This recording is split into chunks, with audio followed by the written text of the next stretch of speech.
అదే RTV app వార్తల్ని క్షణాల్లో చదివే అవకాశం ఉంటుంది. ఒక న్యూస్ పేపర్, ఒక టెలివిజన్ ఛానల్ మీ చేతుల్లో ఎప్పుడూ ఉంటాయి.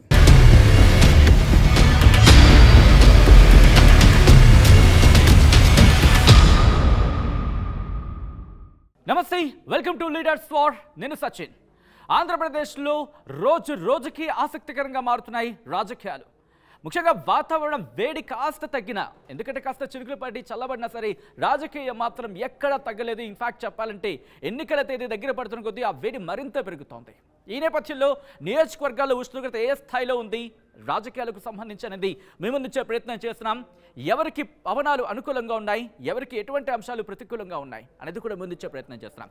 ఈ నేపథ్యంలో ఈరోజు మనం మాట్లాడుకుంటున్నాం ఉమ్మడి అనంతపురం జిల్లాకు సంబంధించి మరో ఆసక్తికర నియోజకవర్గం కళ్యాణదుర్గం. కళ్యాణదుర్గంలో ఏ పార్టీ ఎవరిని బరిలోకి దించుతోంది, వాళ్ళ ప్రొఫైల్స్ ఏంటి చూద్దాం. అంతకన్నా ముందు ఎవరు బరిలోకి దిగుతున్నారు, ఏ పార్టీ నుంచి అనేది చూద్దాం. Here it is. వైసీపీ నుంచి బరిలోకి దిగుతున్నారు తలారి రంగయ్య. అలాగే తెలుగుదేశం పార్టీ నుంచి బరిలోకి దిగుతున్నారు అమిలినేని సురేంద్రబాబు. వీళ్ళ ప్రొఫైల్స్ చూద్దాం, ఆ తర్వాత డీటెయిల్గా మాట్లాడుకుందాం. Here it is. వైసీపీ నుంచి బరిలోకి దిగుతున్నారు తలారి రంగయ్య. ప్రొఫైల్ కనుక చూస్తే బీసీ వాల్మీకి సామాజిక వర్గానికి చెందిన నేత, పిహెచ్డి చేశారు, గ్రూప్ 1 అధికారిగా 20 ఏళ్ల పాటు పనిచేశారు తలారి రంగయ్య. ఇంకైనా ప్రొఫైల్ చూస్తే కనుక 2018లో ఉద్యోగానికి రాజీనామా చేసి వైసీపీలోకి చేరారు, రాజకీయాల్లోకి ఎంట్రీ ఇచ్చిన పరిస్థితి అని చెప్పుకోవాలి. అయితే 2019లో వైసీపీ నుంచి అనంతపురం ఎంపీగా పోటీ చేశారు, గెలిచారు తలారి రంగయ్య. ఇది తలారి రంగయ్యకు సంబంధించిన ప్రొఫైల్.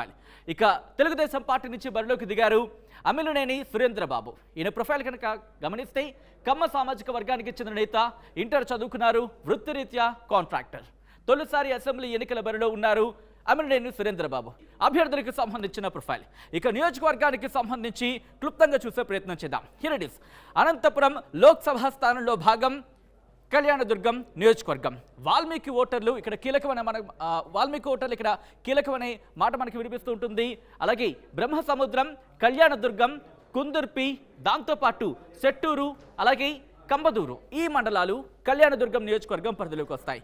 మరి ఇక్కడ ఈక్వేషన్స్ ఏంటి, ఎవరు విజయావకాశాలు ఏ విధంగా ఉన్నాయి, ఎటువంటి సామాజిక వర్గానికి సంబంధించి కీ రోల్ ప్లే చేసే అవకాశం ఉంది, ఇవన్నీ కూడా డీటెయిల్గా తెలుసుకునే ప్రయత్నం చేద్దాం. మా ప్రతినిధి నాయుడు అప్డేట్స్ అందించేందుకు సిద్ధంగా ఉన్నారు. నాయుడు, కళ్యాణదుర్గానికి సంబంధించి ఇటు వైసీపీ నుంచి తలారి రంగయ్య రంగంలోకి దిగారు, అలాగే తెలుగుదేశం పార్టీ నుంచి అమిలినేని సురేంద్రబాబు. వీళ్ళిద్దరికి సంబంధించి ఎటువంటి పోటీ ఉంది, ఎవరి విజయావకాశాలు ఏ విధంగా ఉన్నాయి, అట్ ద సేమ్ టైం ఎటువంటి సామాజిక వర్గానికి సంబంధించి కీ రోల్ ప్లే చేసే అవకాశం మనకు కనిపిస్తోంది, దాంతోపాటు అక్కడ ఎటువంటి అంశాలు ప్రభావితం చూపించే అవకాశం ఉంది నాయుడు?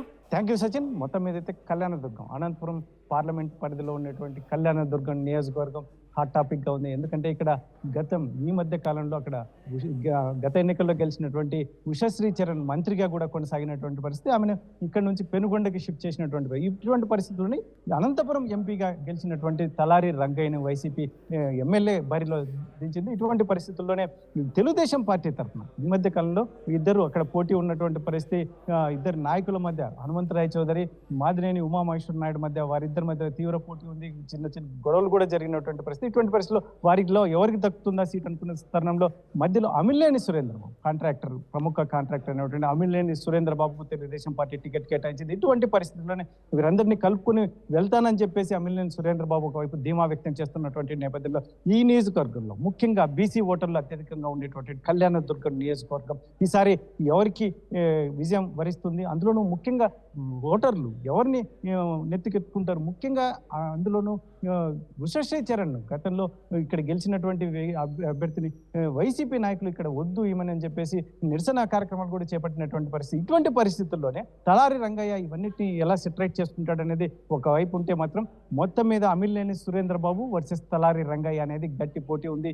ఇక్కడ అమిలినేని సురేంద్రబాబు పెద్ద ఎత్తున ముఖ్యంగా ఏదైతే ఉందో ఆ నియోజకవర్గంలో మంత్రి స్థాయిలో ఉన్నప్పుడు కూడా కనీసం రోడ్లు కూడా వేయలేనటువంటి పరిస్థితుల్లో ఇప్పుడు వచ్చి గ్రామాల్లో ప్రజలు వచ్చి ఇప్పుడే అడుగుతుంటే కూడా ఆయన కాంట్రాక్టర్ కావచ్చు చిన్న చిన్న రోడ్లు కూడా ఇప్పటికే వేస్తున్నటువంటి పరిస్థితిని చాలా నియోజకవర్గాల్లో చెప్పుకుంటున్నటువంటి పరిస్థితి. కాబట్టి ఇతను ఏదైతే ఉందో యాక్టివిటీస్ ముఖ్యంగా అభివృద్ధి అంశాలు ఇప్పటికే దూసుకుపోతున్నాడు అనేది ఒకవైపు బాగా వినిపిస్తున్నటువంటి నేపథ్యంలో ప్రభుత్వం రావాల్సిన అవసరం లేదు, మంచి పనులు చేయాలంటే ఎప్పుడైనా చేయొచ్చు అన్నట్టుగా అక్కడ అవసరము, అక్కడ ప్రజలు ఇబ్బందులు పడుతున్నటువంటి నేపథ్యంలో ఖచ్చితంగా నాకు చేతనైంది నేను చేస్తానని చెప్పి రోడ్ల అంశం కావచ్చు, మంచినీటి అవసరం కావచ్చు, ఇటువంటివి ఏదైనా చేయాల్సి ఉంటే ఇప్పటి నుంచే చేస్తున్నట్టుగా చాలా మంది చెప్తున్నటువంటి పరిస్థితి. ఇటువంటి పరిస్థితుల్లో తలారి రంగయ్య ఎంపీగా చేసినటువంటి ఆ అనుభవం ఉన్నటువంటి వ్యక్తి, అందులోనూ ప్రభుత్వ ఉద్యోగ మంచి పేరు తెచ్చుకున్నటువంటి వ్యక్తి ఎంపీ అనంతపురం ఎంపీగా గెలిచిన తర్వాత అంత సక్సెస్ కాలేదు అని చెప్పేసి ప్రత్యర్థి వర్గాలు చెప్తున్నటువంటి నేపథ్యంలో మరి ఇప్పుడు ఎమ్మెల్యే బరిలో నిలుస్తున్నటువంటి నేపథ్యం, మరి ఎమ్మెల్యేగా గెలిస్తే ఎంత మేరకు అందుకుంటాడు,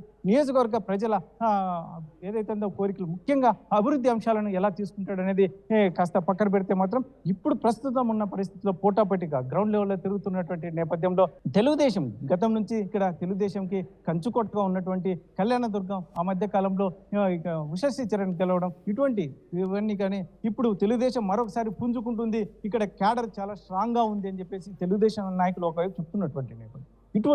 ఇప్పుడు మొత్తం మీద అయితే మాత్రం కళ్యాణదుర్గం నియోజకవర్గం కాస్త గందరగోళ పరిస్థితి, ఇరు పార్టీల అభ్యర్థుల విషయంలో కూడా గందరగోళ పరిస్థితులు నెలకొన్న నేపథ్యంలో ఇప్పటికిప్పుడైతే సెట్ రైట్ అయింది, కానీ ఇంటర్నల్ గా ఏం చేస్తారు ఈ పార్టీలో ఉన్న వ్యక్తులు కానీ నాయకులు కావచ్చు, ఆ పార్టీలో ఉన్న నాయకులు కానీ ఇంటర్నల్ గా ఏం చేస్తారు, సొంత పార్టీలకే సపోర్ట్ చేస్తారా, లేకుంటే ఎక్స్ పార్టీ వాళ్ళకు సపోర్ట్ చేసి ఎదుటి వ్యక్తులను గెలవడానికి సపోర్ట్ చేస్తారనేది అది ఇంటర్నల్ సమస్య. అయితే మొత్తం మీద అయితే అది కూడా జిల్లాలో పెద్ద ఎత్తున చర్చ. ఇటువంటి పరిస్థితుల్లోనే అమిలినేని సురేంద్రబాబు గెలుపు అనేది నల్లేరు మీద నడక కాదు, ఖచ్చితంగా రంగయ్య కూడా గట్టి పోటీ ఇస్తున్నాడు, అందులో కలియ తిరుగుతున్నటువంటి పరిస్థితి, మొత్తం నియోజకవర్గ వ్యాప్తంగా కలియ తిరుగుతున్నటువంటి పరిస్థితి అని చెప్పేసి వైసీపీ నాయకులు చెప్తున్నటువంటి పరిస్థితి. మళ్ళీ మొత్తం మీద అయితే మాత్రం ఇక్కడ ఇరువురు మధ్య తీవ్ర పోటీ నెలకొని ఉంది.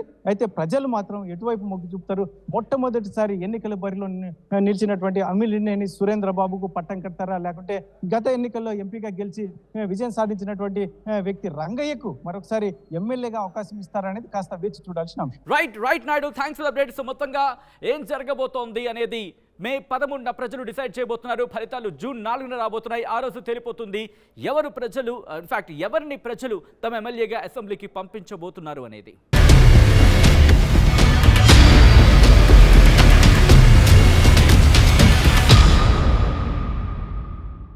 మరిన్ని వీడియోస్ కోసం ఛానల్ ని సబ్స్క్రైబ్ చేయండి. లేటెస్ట్ అప్డేట్స్ కోసం వాట్సాప్ ఛానల్ ని ఫాలో చేయండి. అండ్ లింక్ డిస్క్రిప్షన్ లో ఉంది.